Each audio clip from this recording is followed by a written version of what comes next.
We can classify the parameters of a system as intensive and extensive parameters. And if the parameters that we are interested in are independent of the size of the system, then we call them intensive parameters.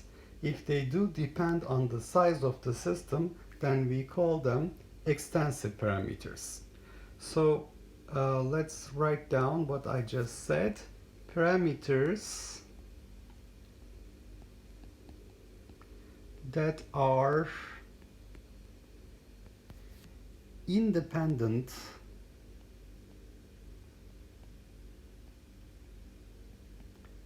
of the size of the system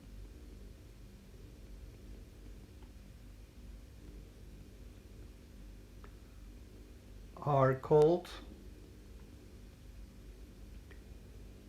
intensive.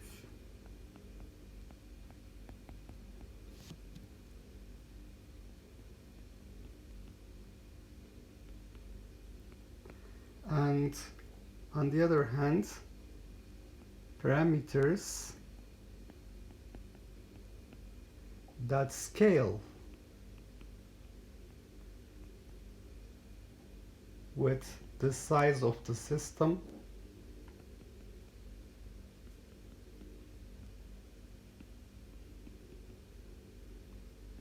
are called extensive parameters. And when I say it scales with the size of the system, we mean, for example, the number of moles of particles or the number of grams. It scales with the mass, total mass of the system, etc. Now, in order to demonstrate this concept, let's say that we have a homogeneous macroscopic system. So here is a homogeneous macroscopic system, and this system has two subdivisions, subdivision 1 and subdivision 2. So when is a parameter of the system intensive? So the parameter I call y, a parameter y is going to be intensive if the value of this parameter in subdivision 1, which is y1, is equal to its value in subdivision 2, y2, provided that it's a homogeneous system. So I have the same properties, the same distribution of particles, for example, throughout the system. The most random distribution, let's say. On the other hand, a parameter y is extensive if I find that the value of y for the system is the sum of the values in subdivision 1 and subdivision 2, because this parameter is scaling with the size of the system. The total value of y is y1 plus y2, whereas the total value of y is equal to y1 or y2 when the parameter is intensive. So let's give some examples. So let's talk about pressure and temperature. So pressure and temperature, absolute temperature, if we specify the values in subdivision 1, if the system is at equilibrium, they will be intensive parameters because the value will be the same in both subdivisions. So pressure and temperature are intensive parameters. The density, rho, density, it is the mass divided by volume. This is also an intensive parameter. Its value is the same in subdivision 1 and subdivision 2. So let me write this. P1 bar is equal to P2 bar, which is equal to the average pressure of the system. T1 will be equal to T2, which will be the temperature of the system, and the density of region 1 and region 2 will be equal to the density of the system. Therefore, these are intensive parameters. On the other hand, so let's talk about some extensive parameters. If I consider volume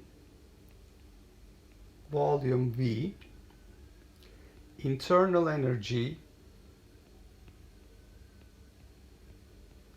E, these are extensive because they add up. The total energy of the system is energy of subdivision 1 plus energy of subdivision 2. The total volume of the system, volume 1 plus volume 2. So those are good examples of extensive parameters. Now I want to give some derived quantities as examples of these parameters. So a heat capacity parameter, heat capacity C, is extensive, but if you measure the heat capacity per mole or per gram, specific heat C is, on the other hand, intensive. So if you talk about the heat capacity of the system, it's the amount of heat you have to provide in order to change its temperature. That depends on how much material you have. So the total heat capacity of the system is C1 plus C2. On the other hand, heat capacity per gram or per mole, specific heat will be the same. So it's going to be an intensive parameter. Let's think about entropy. Entropy S, the change in the entropy in the quasi-static process, remember, is integral dq over T. And this is the product of heat capacity with dt divided by T. Now I said heat capacity is extensive, temperature is intensive. So I have this heat capacity that's going to be changing with the size of the system. So entropy is extensive since I have heat capacity is extensive. You can also see this from the definition of entropy. It is Boltzmann constant, natural logarithm of number of accessible states. For subdivision 1 it's omega 1, and for subdivision 2 it's k ln omega 2. If you look at the total entropy, it is S1 plus S2. It's extensive. It's going to be equal to k ln omega 1 plus ln omega 2, which is k ln omega 1 multiplied by omega 2, and we have the total number of accessible states, omega 1 times omega 2. So that's total number of accessible states.